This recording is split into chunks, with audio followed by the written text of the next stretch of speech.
Securities की वंदना भारती, आप दोनों का कार्यक्रम में स्वागत है।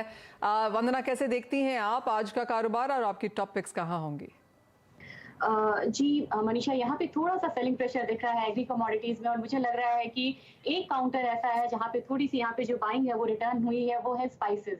स्पाइसेस में मुझे लग रहा है कि जीरे में बाइंग करके चलना चाहिए। 24,800 के लेवल पे 25,000 का टारगेट होना चाहिए। स्टॉपर्स हम लगा के चल सकते हैं यहाँ पे 24,700 का। दूसरी कमोडिटी यहाँ पे ग्वारगम है। ग्वारगम में हम लोगों ने एक अच्छा खासा मूव आता हुआ देखा था, लेकिन फंडामेंटल्स बहुत सपोर्टिव नहीं है, तो यहाँ पे ऊपरी लेवल पे टिकना थोड़ा-सा यहाँ पे मुश्किल हो गया है। ग्वारगम में मुझे लग रहा है कि सेलिंग करके चलना चाहिए 9225 के लेवल पे। यहाँ पे जो टारगेट होगा वो 9000 का होगा। स्टॉपर्स यहाँ पे प्लेस करना होगा 9325 का। ऑलराइट, तो वो गुआर में और जीरे में फिलहाल ट्रेडिंग स्ट्रैटेजी आती हुई। जिगर, आप कैसे देखते हैं नॉन एग्रो स्पेस को और आपकी टॉप पिक्स यहाँ कहाँ हैं? Good evening Manisha. Non agro pack में मुझे आज के दिन के लिए लग रहा है प्रेशियस मेटल्स हो या क्रूड ऑयल हो, दोनों में सेलिंग प्रेशर बरकरार रह सकता है। In fact for gold we recommend to go short around current levels only. दिसंबर कॉन्ट्रैक्ट 51,250 के आसपास, 51,350 का स्टॉप लॉस लेके यहाँ चल सकते हैं 51,050 के टारगेट के लिए। एंड दूसरी मेरी पिक जो रहेगी यहाँ पे वो क्रूड ऑयल अक्टूबर कॉन्ट्रैक्ट है। One should go short around current levels of 7600, already it's down by around 27-28 points. 7670 का स्टॉप लॉस लेके चल सकते हैं। 7400 का यहाँ पर टारगेट देखने को मिल सकता है। ओके, तो वो टॉप ट्रेडिंग स्ट्रैटेजीज यहाँ पर नॉन एग्रो स्पेस में भी हैं, लेकिन आपको बता दें कि गोदरेज इंटरनेशनल के डायरेक्टर दौराब मिस्त्री का मानना है कि कच्चे तेल में और खाने के तेलों में बहुत लंबा संबंध है और कच्चे तेल का ओपेक के देशों ने चढ़ाना जो शुरू किया है उससे पाम तेल के भाव भी चढ़े हैं। आपको बता दें कि पिछले एक हफ्ते में करीबन 12% का इजाफा यहाँ पर पाम तेल में देखने को मिला है। ओपेक प्लस देश इसमें कितने सफल हो पाते हैं और एक हफ्ते में ही ये पता तो चल ही जाएगा, लेकिन उनका ये भी मानना है कि जहां तक पाम के भाव हैं वो बहुत जल्द 3000 रिंगिट के पास जाने की संभावना रखते हैं। आइए सुनते हैं। ला नीनिया है, लेकिन वेदर फोरकास्टर हमें कहते हैं कि ये ला नीनिया, ये तीसरे साल का ला नीनिया है, लेकिन ये सबसे वीक ला नीनिया है। पिछले 2 ला नीनिया इससे ज्यादा जोर में थे और ये ला नीनिया खत्म हो जाएगा दिसंबर के अंत में या जनवरी की शुरुआत में। तो अगर ये खत्म हो जाता है, जनवरी की शुरुआत में बारिश का मौसम इंप्रूव होता है साउथ अमेरिका में, तब फूड इन्फ्लेशन इज ओवर, गिरावट चलती रहेगी। लेकिन अगर ये ला नीनिया खतरनाक हो गया और साउथ अमेरिका में यानी कि सदर्न ब्राजील और अर्जेंटीना में सूखा पड़ा, तब ये पैनोरामा बिल्कुल बदल जाता है। ये मेरे ख्याल से सबसे इंपॉर्टेंट फैक्टर है, लेकिन ये फैक्टर जारी होगा दिसंबर महीने में। यानी दिसंबर का महीना यहाँ पे काफ़ी इंपॉर्टेंट रह सकता है कि कैसे खाने के तेल यहाँ पर देखने को मिलते हैं। लेकिन दौरब ने हमसे बातचीत में ये भी कहा कि आने वाले समय में यहाँ पर भारत ने काफ़ी मात्रा में यहाँ पर पाम का इंपोर्ट कर लिया है। अक्टूबर की ही बात की जाए तो यहाँ पर 25 से 30 लाख टन का अब यहाँ पर भारत में पाम का स्टॉक है। आइए सुनते हैं। इंडिया की इंपोर्ट हमेशा हमेशा कम हो जाती है और इस साल दिवाली के बाद जबकि हमारे पास करीबन 30 लाख टन का स्टॉक है, तब हमको देखना होगा कि इंडिया की बाइंग कितनी होगी और इंडिया की बाइंग की वजह से ही पाम भावों में ये स्टेबिलिटी आई है। India is more important than you and I imagine. Palm तेल की कीमतें और जैसे ज़ोरब ने कहा कि आगे जाकर और भी गिर सकती हैं, उनका मानना है कि 3000 तो आ ही सकता है, उसके नीचे के स्तर भी देखने को मिल सकते हैं। उनसे ही सुनते हैं। मैं कहता हूं कि ये ओपेक ने जो बदमाशी की है पिछले हफ्ते में, इस बदमाशी का नतीजा है कि भाव थोड़े बढ़े हैं और रोज रोज बढ़ते जाते हैं, क्योंकि क्रूड ऑयल और खाने के तेल में अब एक प्रकार की रिलेशनशिप हो चुकी है और ये क्रूड ऑयल को कुछ भी करके सच्चा झूठा कुछ भी बोल के ओपेक वालों ने चढ़ा दिया है और चढ़ाते रहेंगे। मेरे ख्याल से अब देखना है कि अगले सप्ताह ये लोग भाव को टिका सकते हैं या नहीं।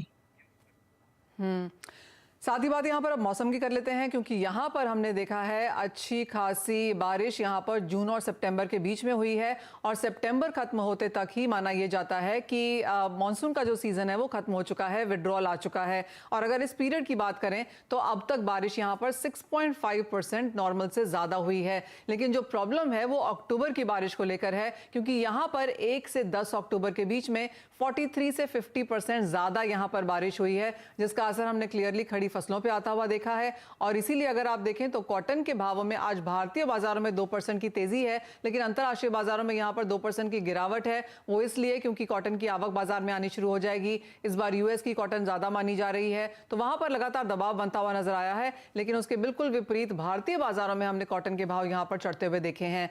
काफी हद तक दूसरी क्रॉप्स में क्या असेसमेंट आती है, किस तरह की आवक बाजार में है, उसका काफी असर यहाँ पर अक्टूबर की भारी बारिश से संभव होता हुआ दिखेगा।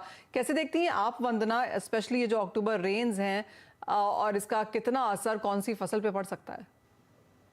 मनीषा, एक चीज बहुत क्लियर है कि अभी जो बारिश हो रही है ये डेफिनेटली ऑयल सीड्स के लिए अच्छा नहीं है और सोयाबीन के लिए अच्छा नहीं है। मुझे नहीं लग रहा है कि यहाँ पे क्वांटिटी में फर्क आएगा, लेकिन क्वालिटी में फर्क आएगा। यील्ड पे इम्पैक्ट आ सकता है। मॉइस्चर कंटेंट अगर ज्यादा हुआ तो यहाँ पे बहुत अच्छे दाम अनफॉर्चुनेटली नहीं मिलेंगे फार्मर्स को। तो मेरे ख्याल से ये रेन सोयाबीन के लिए भी यहाँ पे बढ़िया नहीं है, और इसकी वजह से हम देख रहे हैं पहले रेन के होने के साथ देखते थे कि प्राइसेस जो है वो नीचे की तरफ जा रहे हैं, लेकिन हालांकि यहाँ पे क्रॉप डैमेजेस की बात आ रही है, यील्ड इम्पैक्ट होने की बात आ रही है। तो मेरे ख्याल से चाहे वो यहाँ पे ऑयल सीड्स हो या कॉटन हो, वहां पे थोड़ा सा जो इजाफा है वो देखने को मिलेगा। और खासकर कि मध्य प्रदेश और महाराष्ट्र में यहाँ पे किसान जो है वो थोड़े से परेशान है कि अगर यहाँ पे यील्ड पे इम्पैक्ट आया तो हो सकता है कि प्राइसेस एक बार 44 से 4500 तक चला जाए स्पॉट में। तो मेरे ख्याल से ये नेगेटिव है यहाँ पे एग्री कमोडिटीज के लिए।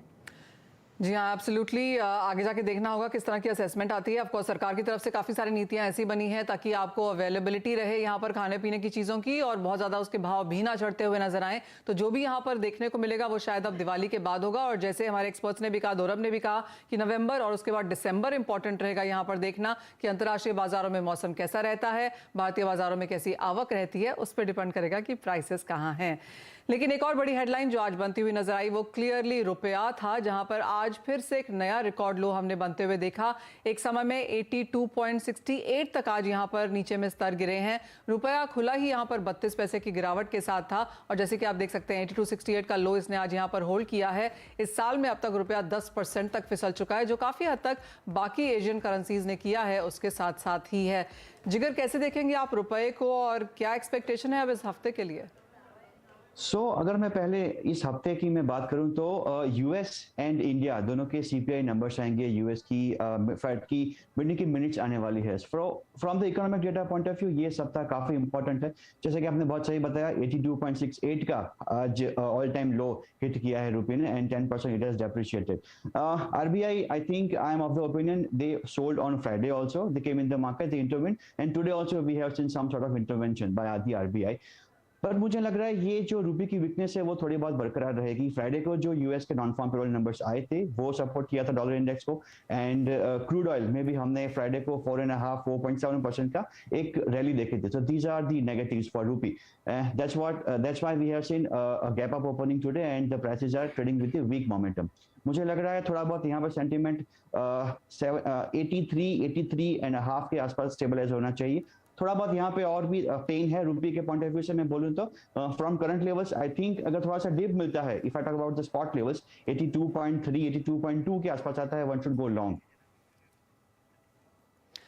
यानी कि कुछ और गिरावट यहाँ पर रुपए में देखने को मिल सकती है। जी हाँ, 80.81 81.81 जैसे यहाँ पर एक सपोर्ट लेवल्स हैं, लेकिन ऊपर में 83 तक भी अब एक्सपर्ट्स को लगता है कि रुपया यहाँ पर गिरता हुआ नजर आएगा, डिपेंडिंग ऑन डॉलर इंडेक्स कहाँ जाता है। जैसे कहा गया इस हफ्ते में काफ़ी सारे डेटा हैं और वो तय करेंगे कि नवंबर की जो यूएस की पॉलिसी है वो कितनी अग्रेसिव रह सकती है। एज ऑफ नाउ 81% चांसेस हैं कि हम 75 बेसिस पॉइंट की रेट हाइक यूएस की तरफ से नवंबर में फिर आता हुआ देखेंगे। अगर ऐसा होता है तो फिर हल्की सी गिरावट यहां पर एशियन बाजार में जारी रह सकती है।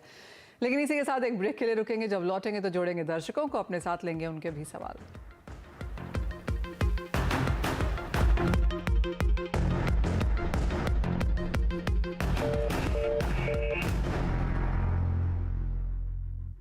फ्यूचर एक्सप्रेस में आप सभी का स्वागत है। एफएनओ मार्केट का